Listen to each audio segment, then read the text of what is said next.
बहुत ही खास तीर्थ स्थान है। चाहे काशी कहो या बनारस या फिर कहो वाराणसी, इसके हर नाम में यहाँ की सुंदरता झलकती है। आज के इस वीडियो में हम आपको इसी पवित्र शहर की सैर कराने लेकर चलने वाले हैं और आपको कंप्लीट इन्फॉर्मेशन देंगे कि आप बनारस कैसे जाएं, कब जाएं, वहां पर घूमने और दर्शन करने की कौन कौन सी जगह हैं, खाने पीने और रहने के क्या क्या ऑप्शंस हैं, और इसके साथ ही साथ हम इस वीडियो के आखिर में आपको इस ट्रिप पर कुल खर्चा कितना होगा वो भी बताएंगे। तो दोस्तों हमारे साथ बने रहिएगा इस वीडियो के लास्ट तक। और अगर आप 1000 किलोमीटर्स चैनल पर पहली बार आए हैं तो नीचे लाल कलर के बटन को क्लिक करके घंटी का आइकन जरूर प्रेस कर दीजिएगा, क्योंकि हम आपके लिए इस तरीके के बेहतरीन वीडियोस लेकर आते रहते हैं। आइए चलते हैं गंगा नदी के किनारे स्थित दिव्य नगरी काशी। वीडियो के सबसे पहले भाग में बात करते हैं कि आपको काशी पहुंचना कैसे है। दोस्तों बनारस पहुंचने का जो बेस्ट ऑप्शन है वो है बाई ट्रेन। यहाँ का जो मेन रेलवे स्टेशन है उसका नाम वाराणसी जंक्शन है, जिसको कि वाराणसी कैंट भी बोला जाता है। इसके अलावा यहीं पर पास में ही एक और स्टेशन है मडुआडीह। आपको अमूमन इन दोनों स्टेशनों के लिए भारत के बहुत से हिस्सों से डायरेक्ट ट्रेनें मिल जाएंगी। अगर आपको यहाँ के लिए ट्रेन नहीं भी मिल पाती है तो आप यहाँ से 8 से 10 किलोमीटर की दूरी पर बने मुगल सराय या पंडित दीनदयाल उपाध्याय जंक्शन पर पहुंच सकते हैं। ये भारत का चौथा सबसे बड़ा और बिजी रेलवे स्टेशन है। दोस्तों इन सभी रेलवे स्टेशनों से निकलकर आपको अपने होटल, लॉज या धर्मशाला के लिए आराम से रिक्शा, ऑटो या टैक्सी मिल जाएगी। इसके अलावा जो दूसरा ऑप्शन है वो है बाई रोड। दोस्तों बाई रोड बनारस आप अपनी प्राइवेट कार या टैक्सी के द्वारा आ सकते हैं। यहाँ के लिए आपको आसपास के सभी मुख्य शहरों से बेहतरीन हाईवेज मिल जाएंगे। इसके अलावा आप चाहें तो बस के माध्यम से वाराणसी आ सकते हैं। यहाँ के लिए आपको दिल्ली, भोपाल, इलाहाबाद, लखनऊ और तमाम आसपास के शहरों से सीधी और अच्छी बस कनेक्टिविटी मिल जाती है। अगर दूरी की बात करें तो लखनऊ से बनारस की दूरी 300 किलोमीटर है, इलाहाबाद से बनारस की दूरी 125 किलोमीटर है और वहीं दिल्ली से यहाँ की दूरी 850 किलोमीटर है। इसके अलावा जो लास्ट ऑप्शन है वो है बाई फ्लाइट। अगर आप हवाई जहाज के माध्यम से वाराणसी की यात्रा करने की योजना बना रहे हैं तो मैं आपको बता दूं कि देश के आप किसी भी शहर से वाराणसी के लिए डायरेक्ट फ्लाइट्स ले सकते हैं। यहाँ पर आपको लाल बहादुर शास्त्री इंटरनेशनल एयरपोर्ट देखने को मिल जाता है। यहाँ के लिए कुछ इंटरनेशनल फ्लाइट्स भी अवेलेबल हैं। चलिए दोस्तों, एक बार आप बनारस पहुंच गए तो इसके बाद वीडियो के अगले सेक्शन में बात करते हैं कि यहाँ पर रुकने के क्या क्या ऑप्शंस हैं। वैसे तो आपको बनारस शहर में चारों तरफ अच्छे और बजट होटल्स मिल जाएंगे, पर हमारी राय में आपको गदौलिया एरिया के आसपास अपने रुकने के ऑप्शंस देखने चाहिए। यहाँ से आपको बनारस लोकल घूमने में या फिर गंगा जी की आरती देखने में और काशी विश्वनाथ बाबा के दर्शन करने में काफी सहूलियत होगी। अगर बजट ऑप्शंस की बात करें तो आपको यहाँ पर धर्मशाला और डॉर्मेट्री 200 से 300 रुपए प्रतिदिन के हिसाब से मिल जाएगी, और वहीं होटल्स भी यहाँ पर 600-700 रुपए के नॉमिनल कॉस्ट से स्टार्ट हो जाते हैं। चलिए वीडियो के नेक्स्ट सेक्शन में बात करते हैं कि आपको यहाँ पर कहाँ पर दर्शन करना है, कौन कौन से घाटों पर घूमना है, और इसके अलावा बनारस में और कौन कौन सी टूरिस्ट प्लेसेस हैं। आप जहाँ पर अपना होटल लेंगे यानी कि गदौलिया एरिया में, उसी के पास में ही आपको दशाश्वमेध घाट देखने को मिल जाएगा। यहाँ पर आप गंगा में स्नान कर सकते हैं। और दोस्तों यहीं से काशी विश्वनाथ मंदिर लगभग 100 से 200 मीटर की दूरी पर है। इस मंदिर की कहानी 3500 साल से भी अधिक पुरानी है। काशी विश्वनाथ मंदिर 12 ज्योतिर्लिंगों में से एक है, जिसके दर्शन के लिए हर साल यहाँ पर लाखों की संख्या में श्रद्धालु आते हैं। कई भक्तों का ऐसा मानना है कि शिवलिंग की एक झलक आपकी आत्मा को शुद्ध कर देती है और आपके जीवन को ज्ञान के रास्ते पर लेकर आ जाती है। ट्राई करिएगा दोस्तों कि आप यहाँ पर अर्ली मॉर्निंग में दर्शन कर लें, क्योंकि ये आपके लिए बेहतर रहेगा। इसके बाद अगर आप दिन में या शाम के वक्त जाते हैं तो यहाँ पर आपको काफी भीड़ देखने को मिलेगी और आपको लाइन में भी काफी लंबा इंतजार करना पड़ेगा। हाल ही में यहाँ पर दोस्तों काफी रेनोवेशन का काम हुआ है और काशी विश्वनाथ और इसके आसपास एक भव्य कॉरिडोर बनाया गया है, जिससे कि आपको मंदिर में जाकर दर्शन करने में काफी सहूलियत प्राप्त होगी। बनारस के लोकल लोग यहाँ के सुबह के नाश्ते को काफी महत्व देते हैं। यहाँ की कुछ फेमस डिशेस जैसे कि जलेबियां, पूड़ी कचौड़ी, आलू दम, टमाटर की सब्जी को आप ट्राई करना बिल्कुल मत भूलिएगा। इसके अलावा बनारस के मशहूर पान और ठंडाई का भी आनंद ले सकते हैं। चलिए दोस्तों, काशी विश्वनाथ जी के दर्शन तो हो गए। इसके बाद आप उसी प्रांगण में और भी बहुत से मंदिर हैं, वहां पर भी दर्शन कर सकते हैं। काशी विश्वनाथ मंदिर के बाद बनारस सबसे ज्यादा अपनी गंगा आरती के लिए फेमस है। आप ये आरती दशाश्वमेध घाट या फिर 80 घाट पर जाकर देख सकते हैं।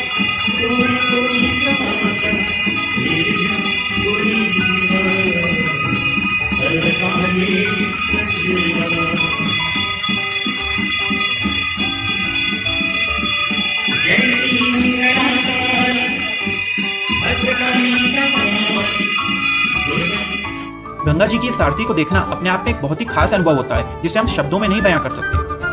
यहाँ पर शाम को काफी ज्यादा भीड़ होती है, इसलिए आरती देखने के लिए आप थोड़ा पहले ही पहुंच जाइए, जिससे कि आपको भीड़ में आगे खड़े होने का स्थान मिल जाएगा। इसके अलावा अगर आप चाहें तो 40 से 50 रुपए देकर बोट किराए पर ले सकते हैं, क्योंकि गंगा नदी के बीच में बोट पर बैठकर यह आरती देखना अपने आप में एक बहुत ही सुंदर और बेहतरीन अनुभव रहता है। इस आरती में सम्मिलित होकर आपको बहुत ही शांतिपूर्ण, दिव्य और अलौकिक महसूस होता है। इसके बाद यहाँ का जो दूसरा प्रमुख घाट है उसका नाम है 80 घाट। इसी घाट के पास एक गुफा स्थित है जहाँ पर तुलसीदास जी ने रामचरितमानस की रचना की थी। ऐसा माना जाता है दोस्तों कि अस्सी घाट में गंगा नदी में डुबकी लगाने से सभी तीर्थों के दर्शन प्राप्त होते हैं और हमारे मनुष्य जीवन में हम सभी को बनारस के इस घाट पे एक बार जरूर आना चाहिए। यहाँ पर गंगा नदी और अस्सी नदी का मिलन होता है, जिससे कि इसे संगम भी कहते हैं। इसी वजह से इसे अस्सी घाट के नाम से जाना जाता है। दोस्तों अमूमन गंगा आरती का टाइमिंग शाम को 6:30 से 7 बजे के आसपास होता है। चलिए दोस्तों, अपनी ट्रिप के दूसरे दिन आप बनारस के बाकी सभी प्लेसेस को कवर कर सकते हैं। बनारस में कुल 84 घाट हैं। आप एक एक करके इन सभी घाटों पर तो नहीं घूम पाएंगे क्योंकि इसमें बहुत समय लग जाएगा, इसीलिए आप इन सभी घाटों को नाव के माध्यम से घूम सकते हैं। अमूमन नाव वाला 500 से 600 रुपए के आसपास लेता है और आपको गंगा नदी के किनारे किनारे इन सभी घाटों के दर्शन करा देता है। यहाँ पर सूर्योदय बहुत ही सुंदर दिखाई देता है, तो इसलिए अगर आप सुबह सुबह निकल जाते हैं तो आप कुछ बेहतरीन तस्वीरें खींच सकते हैं। दोस्तों बनारस में अस्सी घाट और दशाश्वमेध घाट के अलावा एक और घाट है जो कि काफी प्रमुख है। इसका नाम है मणिकर्णिका घाट। इस घाट पर अंतिम संस्कार होते हैं और यहाँ पर हमेशा ही आपको चिताएं जलती हुई दिख जाएंगी। चलिए दोस्तों, इसके बाद जो हम प्लेसेस बताने वाले हैं उन प्लेसेस को आप लोकल ऑटो, टैक्सी या फिर रेंटेड स्कूटी की मदद से आराम से घूम सकते हैं। बनारस के बीचों बीच बनी हुई सबसे फेमस प्लेस है यहाँ की BHU यानी कि बनारस हिंदू यूनिवर्सिटी। दोस्तों ये बहुत ही पुरानी यूनिवर्सिटी है और इसका कैंपस काफी बड़ा है। ये लंका नामक जगह पर स्थित है और इसी BHU के अंदर स्थित है नया काशी विश्वनाथ मंदिर। इसे बिरला परिवार की तरफ से बनवाया गया है और इस खूबसूरत मंदिर के दर्शन भी आपको जरूर करने चाहिए। इसके बाद यहाँ की जो अगली जगह है वो है सारनाथ। दोस्तों ये बनारस मुख्य शहर से लगभग 10 से 12 किलोमीटर की दूरी पर स्थित है और ये भारत के प्रसिद्ध बौद्ध तीर्थ स्थलों में से एक है। माना जाता है कि बोध गया में ज्ञान की प्राप्ति करने के बाद भगवान बुद्ध सारनाथ आए थे और उन्होंने यहाँ पर अपना पहला उपदेश दिया था। काशी के घाटों और गलियों में घूमने के बाद अगर आप शांति का अनुभव करना चाहते हैं तो आपको यहाँ पर जरूर आना चाहिए। यहाँ पर आपको बौद्ध धर्म से संबंधित काफी ज्यादा जानकारी मिलेगी। सारनाथ में बनी हजारों वर्षों पुरानी सभ्यता के अवशेष मौजूद हैं, जिन्हें देखने और इतिहास को जानने के लिए साल भर में काफी संख्या में देश विदेश से टूरिस्ट आते हैं। इसके अलावा भी बनारस में और कई फेमस मंदिर हैं, जैसे कि यहाँ का दुर्गा टेम्पल और संकट मोचन हनुमान टेम्पल, तो आप यहाँ पर भी जाकर जरूर दर्शन करिएगा। चलिए दोस्तों, इसके बाद जो यहाँ की लास्ट प्लेस है वो है रामनगर फोर्ट और म्यूजियम। रामनगर का ये किला और संग्रहालय तुलसी घाट के सामने बना हुआ है और ये काफी पुराना है, इसलिए दूर से ऐसा लगता है कि ये कोई ढहता हुआ खंडहर है, पर फिर भी इंडियन आर्कियोलॉजिकल डिपार्टमेंट ने इसे काफी अच्छे से मेंटेन किया हुआ है। अगर आप हिस्ट्री के शौकीन हैं तो आपको यहाँ जरूर आना चाहिए। यहाँ पर एक म्यूजियम मौजूद है जिसमें आपको पुरानी अमेरिकन गाड़ियाँ, हाथी के दांत, पुराने हथियार, कपड़े और 100 से 200 साल पुरानी घड़ियाँ देखने को मिल जाएंगी। इसके बाद भी अगर आपके पास समय बचता है तो आप बनारस की गलियों में और यहाँ के प्रसिद्ध मार्केट में घूम सकते हैं। दोस्तों आप सभी ने बनारस की साड़ियों का नाम तो सुना ही होगा, जो कि विश्व भर में प्रसिद्ध है। यहाँ पर आप बनारसी साड़ियों को हैंडलूम और पावरलूम दोनों के द्वारा बनते हुए अपनी आंखों से देख सकते हैं। तो अगर आप ओरिजिनल बनारसी साड़ियाँ खरीदना चाहते हैं तो बनारस के मार्केट से बेहतर और कोई भी जगह नहीं है। चलिए दोस्तों, इसके बाद बात करते हैं कि आपको बनारस का ट्रिप कितने दिन का प्लान करना है और साल के किस वक्त यहाँ पर आना चाहिए। दोस्तों अगर आप बनारस आकर इन सभी मुख्य प्लेसेस को कवर करना चाहते हैं, जो कि हमने वीडियो में अभी पहले बताया, तो आपको कम से कम 2 दिन का अपना ट्रिप प्लान करना चाहिए। ये जरूर याद रखिएगा कि यहाँ पर दशहरा, दिवाली, महाशिवरात्रि और सावन के महीने या गंगा स्नान के समय पर बहुत ज्यादा भीड़ होती है। वैसे तो यहाँ पर साल भर टूरिस्ट आते हैं, पर आप नवंबर से मार्च के बीच यहाँ आएंगे तो आपके लिए बेस्ट रहेगा।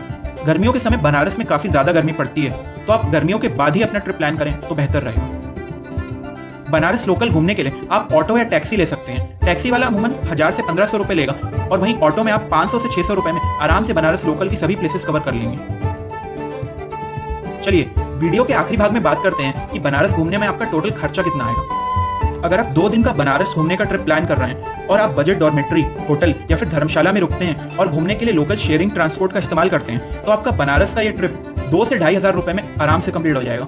और इसके अलावा अगर आप टैक्सी का प्रयोग करते हैं या फिर थोड़े महंगे होटलों में ठहरते हैं तो फिर आपका 4 से 5000 रुपए तक खर्चा होगा।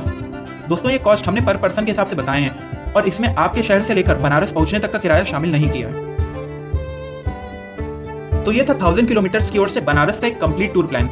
इसके बाद अगर आपके मन में कोई सवाल या डाउट है तो आप नीचे कमेंट बॉक्स में हमसे पूछ सकते हैं। शेयर कर दीजिएगा इस वीडियो को अपने फ्रेंड्स और फैमिली मेंबर्स के साथ जो कि बनारस का ट्रिप प्लान कर रहे हैं। दोस्तों अगर आप वैष्णो देवी या फिर तिरुपति बालाजी के दर्शन और कंप्लीट टूर प्लान का वीडियो देखना चाहते हैं, इस समय वो आपकी स्क्रीन पर आ रहा होगा, तो आप उन्हें भी जरूर देख सकते हैं। सब्सक्राइब कर लीजिएगा हमारे इस वाले चैनल को, क्योंकि हम आपके लिए इस तरीके की वीडियोस लेकर आते रहते हैं। बहुत ही जल्द मिलते हैं एक और नए वीडियो के साथ। जय हिंद।